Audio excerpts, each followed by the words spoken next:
A champion. Look at her tweet and what she put up about me. You talk about whomever and whatever you want to on your podcast, correct? So why can't I? Also, did you listen to the entire episode? Nope. I mean, I listened to the entire episode on 3 times speed. Yeah, she did not mention the name Caitlin Clark.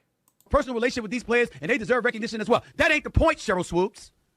Yes, I did listen to your entire podcast. You didn't mention Caitlin Clark. So I was right, number one. Number two, your personal relationship, what that got to do with your coverage? Ain't nobody said don't. A developing situation in sports media has intensified following ongoing tensions between television personality Stephen A. Smith and former basketball star Sheryl Swoops. The conflict has escalated beyond initial disagreements into a broader discussion about professional conduct and media responsibilities. The controversy originated when Swoops provided commentary praising Indiana Fever players while notably omitting any mention of Caitlin Clark, despite Clark's significant contributions to the team's success. This apparent oversight drew criticism from Smith, who questioned how comprehensive coverage of the franchise could exclude their most prominent player. Was right, number one. Number two, your personal relationship, what that got to do with your coverage? Ain't nobody said don't mention them. Ain't nobody said don't applaud them. Nobody told you to ignore them. What we're saying is if you're going to give the Indiana Fever all the credit in the world, how you going to mention the Indiana Fever without Caitlin Clark's name? And that's the thing where it's like, there are NBA players that don't like Stephen A. Smith. There are NBA players that don't like these players. Heck, Matas Buzelis has, I am not Stephen A. Smith. Matas Buzelis has had me blocked on Twitter. I don't know why. I don't know what I've ever said about Matas Buzelis. I actually don't. If I knew why, if I was this Matas Buzelis hater, it would make sense. Following Smith's initial observations, Swoops responded through social media channels, having temporarily made her previously private Twitter account public to address the criticism directly. Her response included defensive statements about her personal relationships with various players, and her right to focus coverage on whomever she chose. The situation draws parallels to an earlier incident where Swoops had successfully pressured ESPN's Elle Duncan into issuing an apology for minor factual errors, despite Duncan's overall assessment being accurate. This precedent may have influenced Swoops' expectation that similar pressure tactics would prove effective against Smith. Actually don't. If I knew why, if I was this Matas Buzelis hater, it would make sense. I don't know what I've said about Matas Buzelis, but I'm blocked on Twitter by Matas Buzelis. That doesn't mean that if I have on the other channel, on the Mick Hoops channel, and by the way, if you guys are interested in men's basketball, it will be in the description, the Mick Hoops channel, and I will be posting on that very, very soon again. But I'm going to be doing a redraft of 2024. It does not mean Matas Buzelis, I'm going to have any effect for him. This will be a first link in the description, and that video will be out. I'll put it out tomorrow. Smith's response demonstrated a markedly different approach than Duncan's earlier accommodation. Rather than offering any form of apology, Smith intensified his criticism and provided additional context for his position. He emphasized that acknowledging other players' contributions did not justify completely overlooking Clark's role in the team's performance. The escalation reached a new level when Smith featured Nancy Lieberman on his program as a guest commentator. Lieberman, who had replaced Swoops in recent broadcast duties, provided insights that further undermined Swoops' position. Lieberman revealed details about their previous relationship, describing how Swoops had ended their friendship following a private conversation about factual accuracy. Will be out. I'll put it out tomorrow. I haven't uploaded in a while on this channel, but once the WNBA season goes down, it'll be 10 videos a day on that channel.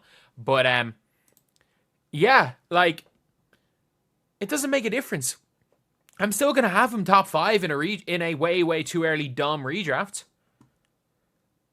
Even though he's blocked me. I don't know why, but he's blocked me. Even coming up. So then after that, Sheryl Swoops engages in levels of immaturity. There's no way to slice it. I'm not going to insult this champion, this great basketball mind. According to Lieberman's account, she had contacted Swoops privately to suggest correcting statistical errors regarding Clark's age and shooting statistics. Rather than appreciating the friendly advice, Swoops reportedly became upset and terminated their relationship. Lieberman described subsequent attempts at reconciliation, including efforts to communicate during Final Four events, which Swoops allegedly rebuffed. This revelation proved particularly damaging as it suggested a pattern of behavior where Swoops responds to constructive criticism by severing professional and personal relationships. The testimony from Lieberman, herself a respected figure in women's basketball with extensive credentials, added significant weight to Smith's argument.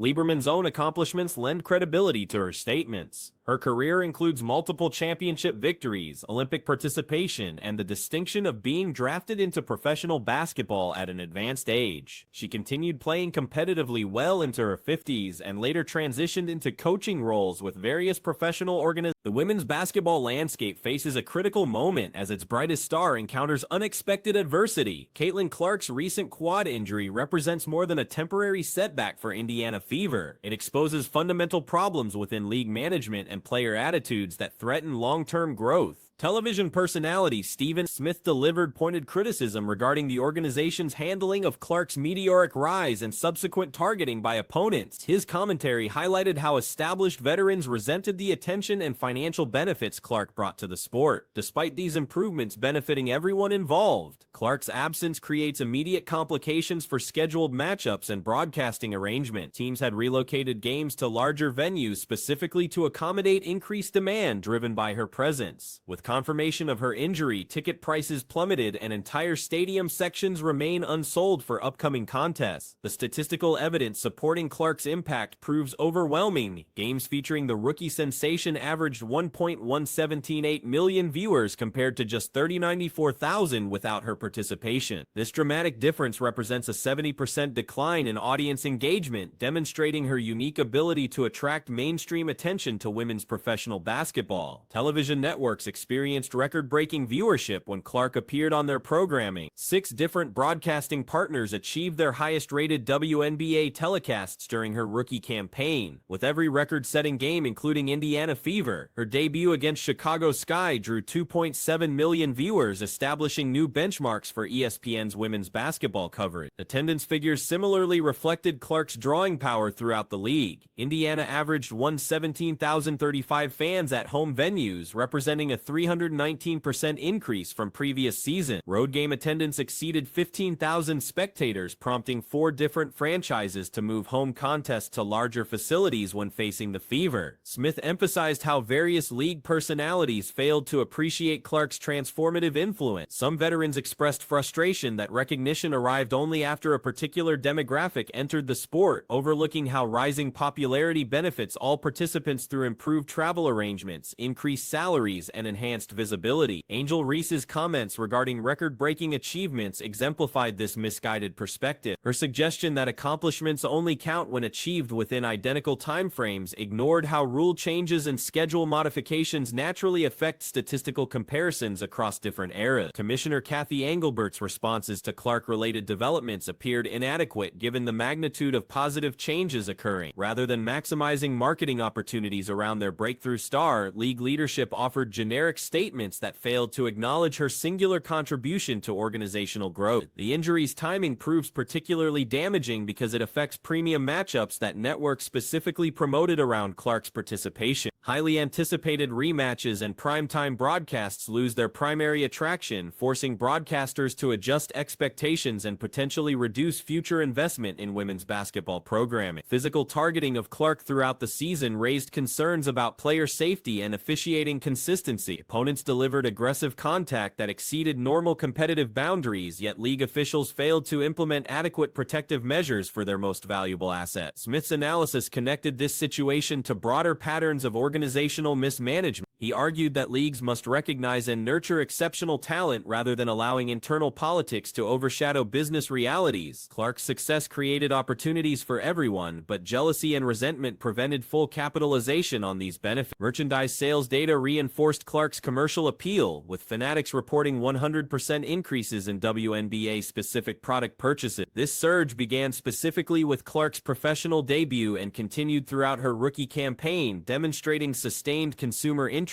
beyond initial curiosity. The financial implications extend beyond. Historical comparisons show how single athletes can transform entire sports properties.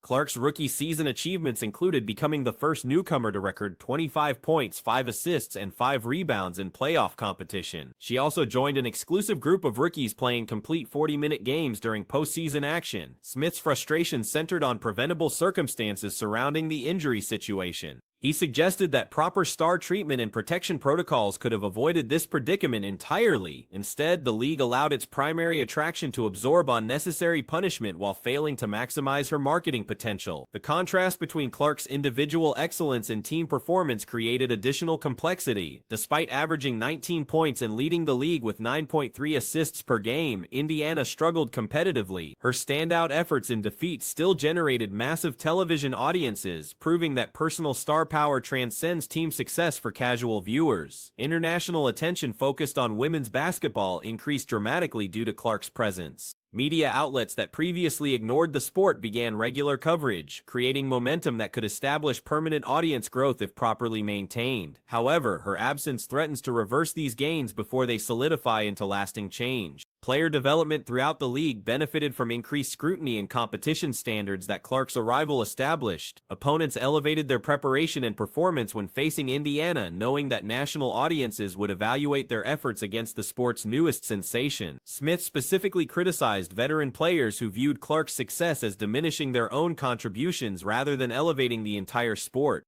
This zero-sum mentality ignored how increased revenue, better facilities, and enhanced media coverage improved conditions for all participants regardless of individual recognition levels. The timing of Clark's injury coincides with crucial league expansion discussions and media rights negotiations. Her proven ability to generate substantial audience numbers strengthened the organization's bargaining position in these conversations. Extended absence could weaken these advantages at critical moments. Broadcasting partners invested heavily in Clark-centered programming and promotional campaigns. Networks adjusted schedules, assigned top commentary teams, and allocated prime airtime slots specifically around her appearances. These commitments now face uncertain returns without her participation. Smith concluded that organizational leadership must choose between protecting established hierarchies and maximizing growth opportunities. Clark represented the latter path, offering unprecedented mainstream appeal that could establish women's professional basketball as appointment television rather than niche programming. The situation illustrates broader challenges facing sports properties when individual stars drive disproportionate interest levels. While concerning from competitive balance perspectives, these dynamics create opportunities for strategic organizations willing to embrace and market exceptional talent appropriately. Recovery timelines and return expectations will determine whether this setback represents temporary disruption or lasting damage to momentum Clark generated throughout her rookie campaign. Smith predicted that viewership data during her absence would definitively prove her importance to league success, validating his arguments about proper star treatment and protection.